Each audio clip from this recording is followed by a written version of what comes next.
I made weight loss really hard on myself for years, and it caused me to keep failing. I finally realized that if I actually wanted to get results, I was gonna have to do things that were a lot more simple, things that I could do right away in the moment without doing a lot of effort, things that I wouldn't have to go out and buy or do anything special for. So I started doing these 5 tiny habits, and I wanna share them with you because they made staying on track so easy that I was able to stick to what I was doing for the first time in my life, and I lost 50 pounds in 3 months, honey. Number 1.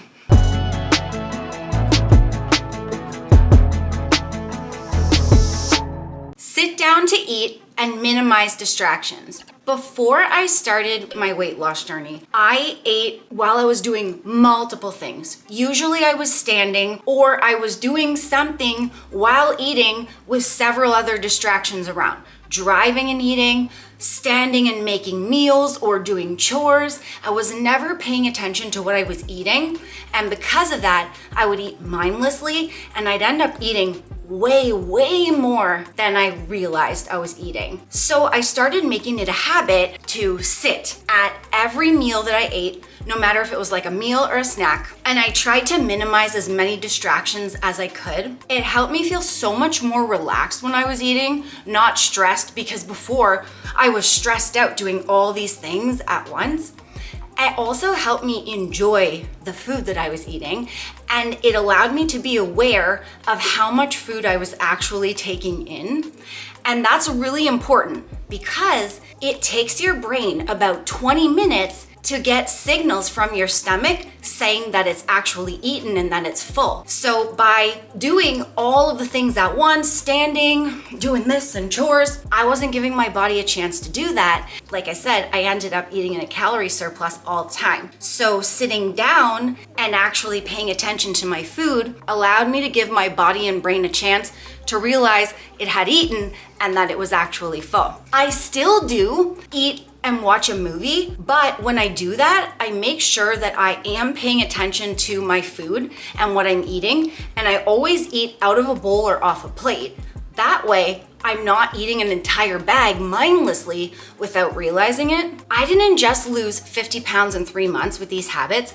They actually helped me go on to lose a total of 130 pounds, and I've kept it off officially for 11 years now. I paired these habits with portion control to lose the weight. So if you want to know the exact meals and portions I ate to lose it, you can buy my weight loss ebook. It's called The First 50. The link is down below, and code Nicole will save you 10% off. Number 2, have something to eat for breakfast. I was a breakfast skipper. I skipped breakfast all the time, and for 2 reasons. One, I thought it would help me lose weight, and the second reason is because I had such a problem with late night eating that I would eat all night long, and by the time I woke up in the morning, I would still be super full from eating so much the night before, so I wouldn't be hungry for breakfast. But what that did was it would cause me to be so hungry by the end of the day that all heck would break loose at night. I would eat and eat and eat, and it would cause the same cycle over and over and over again. So instead of helping me lose weight, it actually was causing me to gain weight. So I started getting in the habit of eating something for breakfast at first, just to get me into the habit of doing it consistently. If you're not hungry in the morning, try something small. A piece of toast and some peanut butter, a yogurt cup and some fruit. I started doing that every single day to get myself used to eating something for breakfast, and eventually my body caught up with me and started wanting breakfast in the morning, and then I was able to make it a bigger, more balanced breakfast. But I started with something very small, and I just worked on being consistent with it. I'm not a doctor, but I kind of fixed my metabolism that way by getting my body used to eating, and then it helped set me up for success because I wasn't starving at the end of the day all the time. An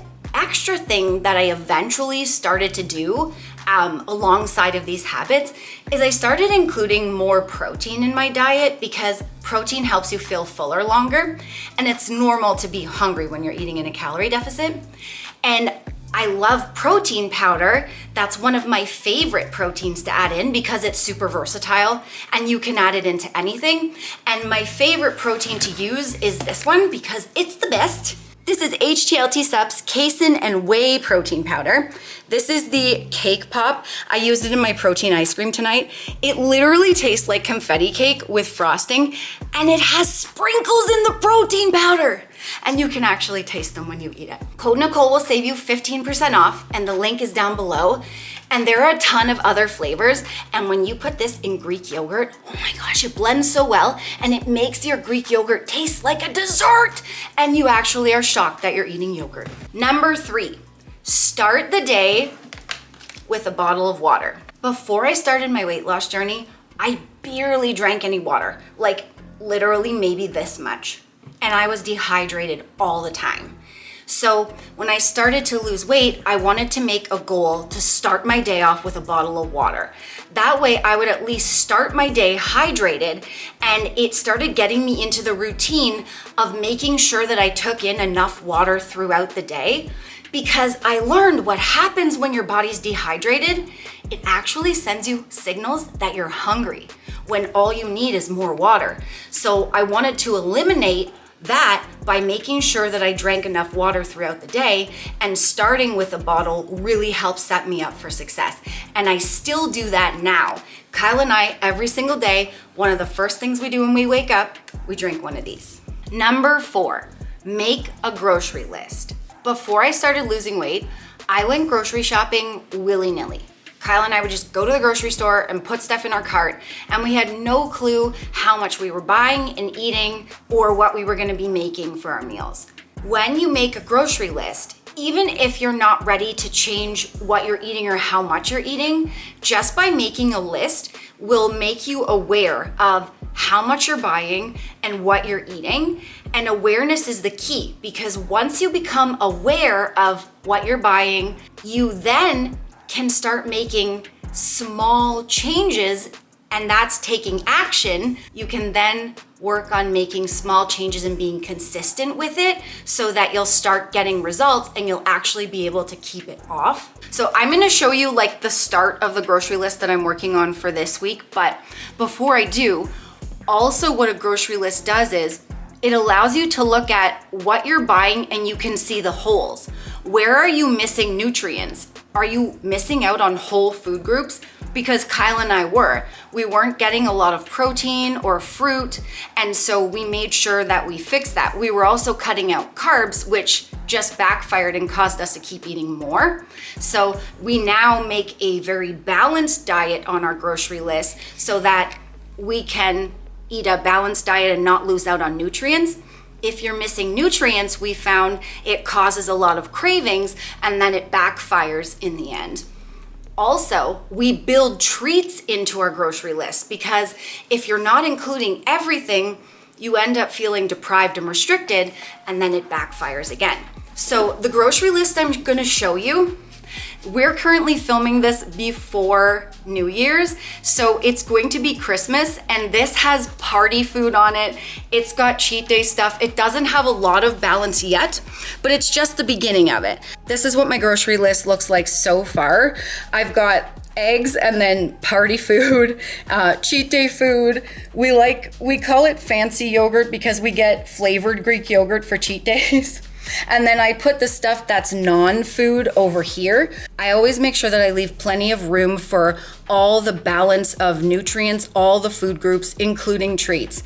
And it doesn't have to be perfect, but what we do is we make sure that we plan what we're craving.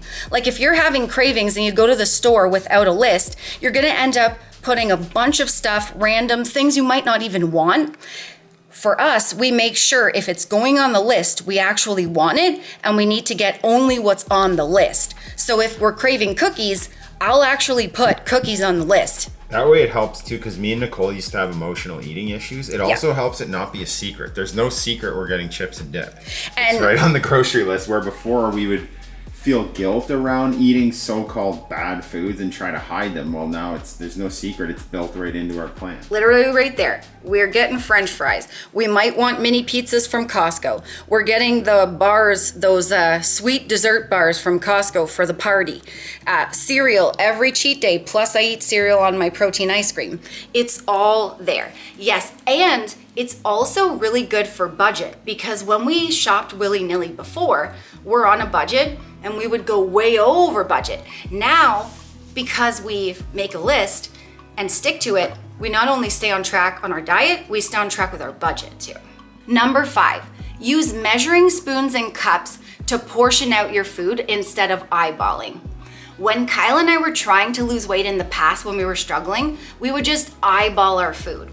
When you do that, you have no idea how many portions you're eating.